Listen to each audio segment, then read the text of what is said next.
Também duas palavras rápidas e breves sobre reformas importantes que temos que empreender. Uma delas é a regionalização. Muitos podem achar que a regionalização pode ser um fator adicional de ineficiência, gordura adicional no corpo administrativo do Estado, mas a resposta que temos que dar é a de assegurar um modelo de regionalização que represente músculo e emagrecimento. Músculo dotando colocando as competências no local adequado para o seu exercício, permitindo poupança e racionalidade, eliminando o desperdício que identificamos não só na administração central, mas também muitas vezes na administração local. Gestão eficiente de nível intermédio é algo que faz falta à República Portuguesa. É algo que vai permitir dar resposta a muitos dos problemas da interioridade e do afastamento dos centros de decisão. Esta aproximação do eleito ao eleitor é também um fator de construção da democracia, é também um fator de aumento da qualidade da representação política e da qualidade das próprias decisões, porque auscultam as populações que estão próximas. Finalmente, pensar também no mapa autárquico e no modelo de gestão autárquico e aproveitar, de alguma forma, a situação difícil em que estamos e tomar algumas decisões que podem ser duras, mas que serão seguramente mais eficientes. Não faz sentido manter estruturas de freguesia excessivamente pequenas que não prestam serviços de qualidade às populações e que dificilmente conseguem, por vezes, até pagar os salários dos seus funcionários, quando podemos ter maior eficiência com níveis diferentes e com reorganização do mapa administrativo. É duro, em algumas circunstâncias, sentir que o centro de decisão se afasta. Tem que se arranjar soluções para os locais que correm o risco de desertificação pelo afastamento de um serviço público. Mas muitas vezes falta coragem para empreender esta reforma. Falta a coragem para dizer que há que ter em conta o interesse nacional mais do que o nosso próximo interesse local e que o nosso interesse local muitas vezes é mais bem servido por um interesse nacional justo e equilibrado, com repartição de encargos e de direitos para todos. Dito isto, o desafio, não diria final, mas aquele que ficou para o fim, que é o desafio internacional. E o desafio internacional que é, na primeira linha, um desafio no plano da União Europeia. Nós temos vindo a dizê-lo, e não é aquela altura em que, com algum grau de satisfação, nos recostamos na cadeira e dissemos, bem vos avisámos. Mas o que é facto é que, desde 2004, que as moções globais de estratégia da Juventude Socialista têm apontado com clareza que há uma falta de dimensão no projeto de construção europeia que assegure efetiva governação económica democrática da União Europeia. Temos um sistema de quase federalismo a nível económico que não é propriamente acompanhado de mecanismos de escrutínio democrático desse exercício do poder económico. Porquê? Porque achamos que construímos um consenso que achava que são opções técnicas que ficam nas mãos dos técnicos e que não devem ser contaminadas por decisões políticas que são muitas vezes ou desnecessárias ou por vezes até contraproducentes. Ora bem, a realidade é outra. A realidade é que essas opções técnicas aparentemente neutras não são tão neutras quanto isso, porque defendem um modelo claro e uma opção clara de gestão económica que não é totalmente compatível com o modelo social europeu e que não permite gerar crescimento e serviços públicos de qualidade.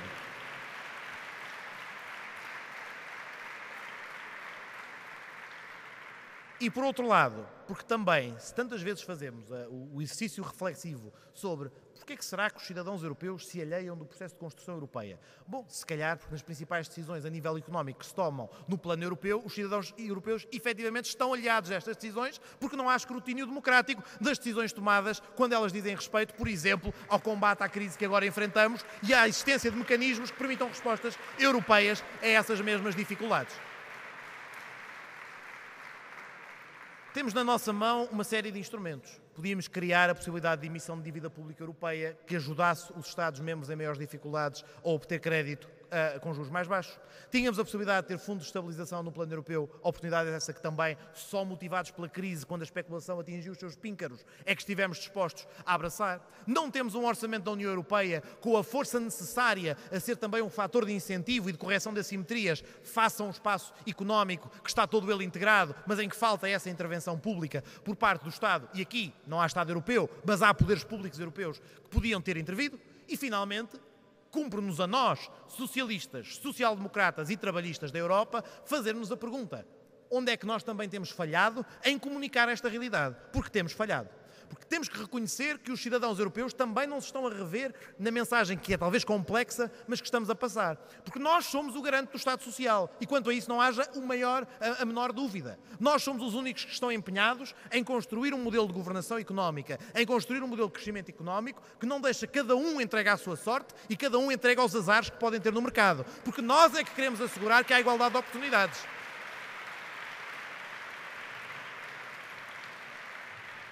Nós é que estamos empenhados em reconhecer aquilo que vem sendo reconhecido desde há muito tempo pelo movimento socialista. É necessário haver intervenção corretiva do Estado na gestão da economia. Quando a economia falha, quando há falhas de mercado, quando o lucro, que é a principal motivação, cega os outros objetivos que também devem ser prosseguidos pela economia, nomeadamente o bem-estar, e que deve ser o Estado a desempenhar essa sua terceira função, esse seu terceiro fim: segurança, justiça e bem-estar. E quem fala em rever a Constituição, e quem pensa em olhar para a Constituição de forma a aligeirá-la, a tirar uma carga aparentemente ideológica que não devia lá estar, no fundo está a dizer: nós não nos importamos de deixar de nos preocupar com assegurar o bem-estar. Isso é uma questão secundária. O Estado é uma esquadra de polícia, um tribunal e pouco mais. E a isso nós dizemos que não. E a isso nós diremos que não e bater-nos-emos para que isso nunca seja uma realidade entre nós, porque isso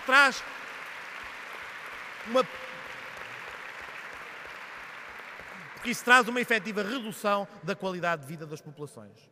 Portanto, quando ouvimos, no plano nacional, verter o som melodioso de algumas opções políticas que se procuram implementar também no plano europeu, a nossa resposta deve ser concertada. Mobilizar o nosso esforço nacional no sentido de desmantelar o Estado Social? Não.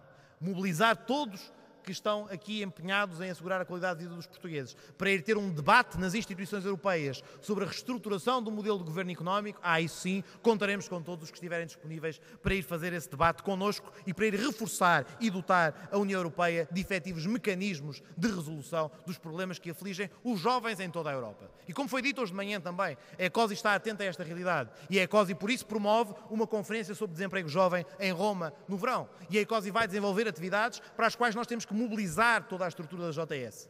Eu falo também com alguma experiência, porque, como sabem, sou vice-presidente da ECOSI, desempenhei funções no Bureau, e a realidade com que nos deparamos é muitas vezes uma realidade de um conjunto de representantes de organizações, mas que não faz a ponte para os militantes de base. Ora, construir a Europa passa também por nós darmos o exemplo. E passa também por nós sermos capazes de mobilizar os militantes da Juventude Socialista para participar direta e ativamente em iniciativas e em debates à escala europeia que temos que travar com as outras juventudes partidárias que também se revêem nos nossos valores e nos nossos objetivos. E, portanto, também isso tem de ser um fator de democratização da Juventude Socialista e do acesso de todos e todas ao debate na escala europeia. Finalmente, uma nota também sobre relações internacionais, e aqui serei um pouco mais breve.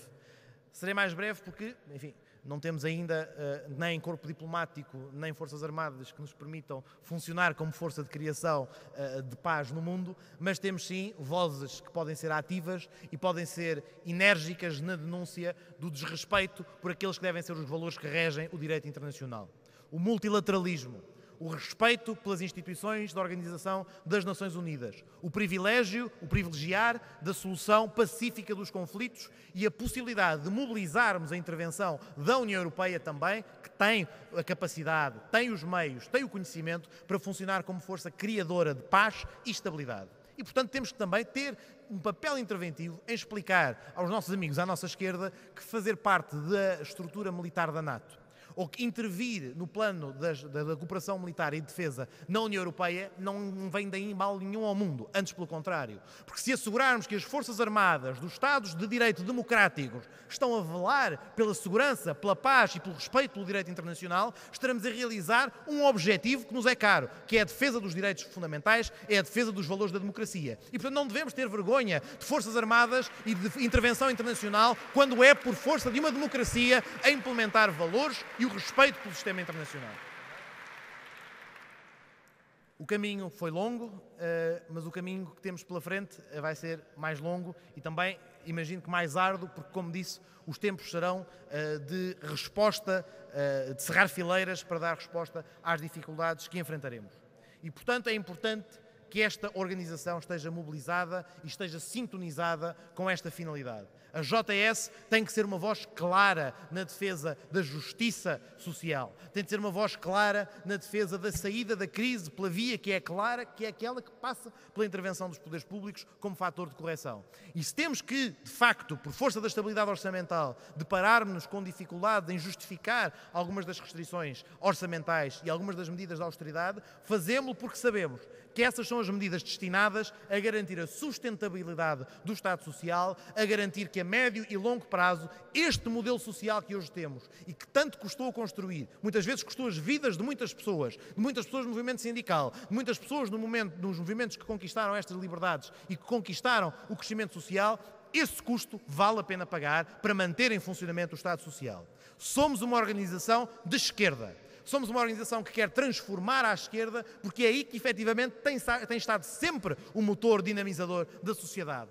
Não volto a cansar e voltar a falar do 14 de julho de 1789, mas não foi a direita que fez o 14 de julho de 1789. Não foi à direita que se fez o 5 de outubro de 1910, não foi à direita que se fez o 25 de abril de 1974 e não será seguramente aí que se faz a transformação à esquerda.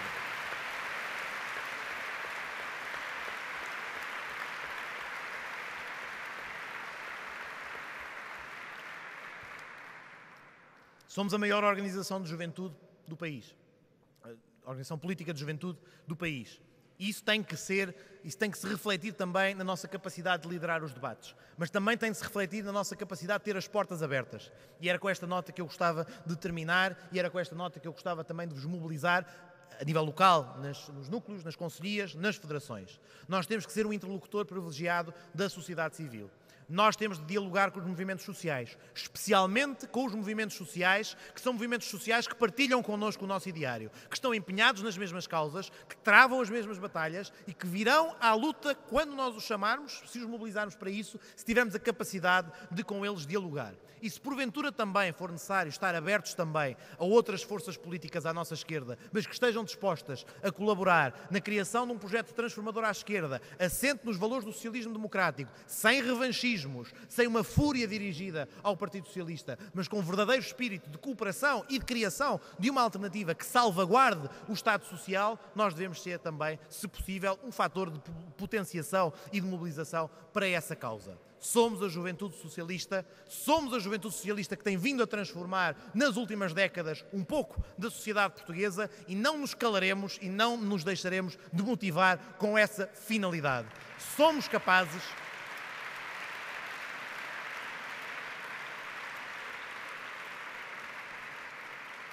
capazes de realizar a mudança e temos que sair deste Congresso Nacional, deste 17º Congresso Nacional, com a noção perfeita dessa realidade. Está, efetivamente, nas nossas mãos. O lema da Internacional, por nossas mãos transformamos a sociedade, está nas nossas mãos. É o nosso trabalho quando sairmos daqui, desde a Assembleia de Freguesia à Assembleia da República,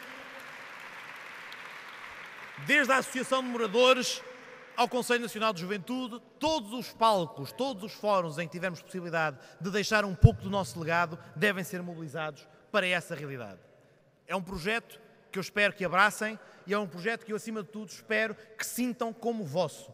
O processo de criação desta moção global de estratégia que aqui vos apresento é um processo que eu espero que tenha sido aberto de tal forma a que todos sintam que podem daqui tirar um pouco, como eu disse. E, portanto, sintam-na como a vossa moção, sintam-na como a nossa carta para os próximos anos, que pode ser enriquecida, que deve ser potenciada, como já começaram a fazer com as moções setoriais que trazem aqui a este Congresso Nacional. E, portanto, é com este espírito em mente que eu vos mobilizo e que quero mobilizar e quero ajudar a fazer a transformação à esquerda. Neste ano de centenário da República, a JS mostrará o seu espírito combativo republicano e inserir-se-á nessa longa linha de heróis da Revolução Republicana, heróis do 25 de Abril, a todos aqueles que de alguma maneira conseguiram construir um pouco da nossa liberdade.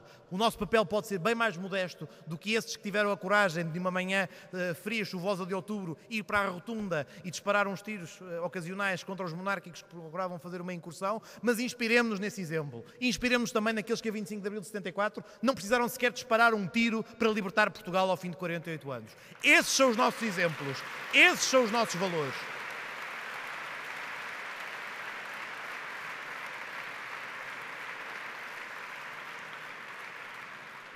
Caros e caras camaradas, espero merecer a vossa confiança nos anos que aí vêm e queria deixar-vos estas notas finais com um vibrante e emocionado e sentido viva a JS, viva a República!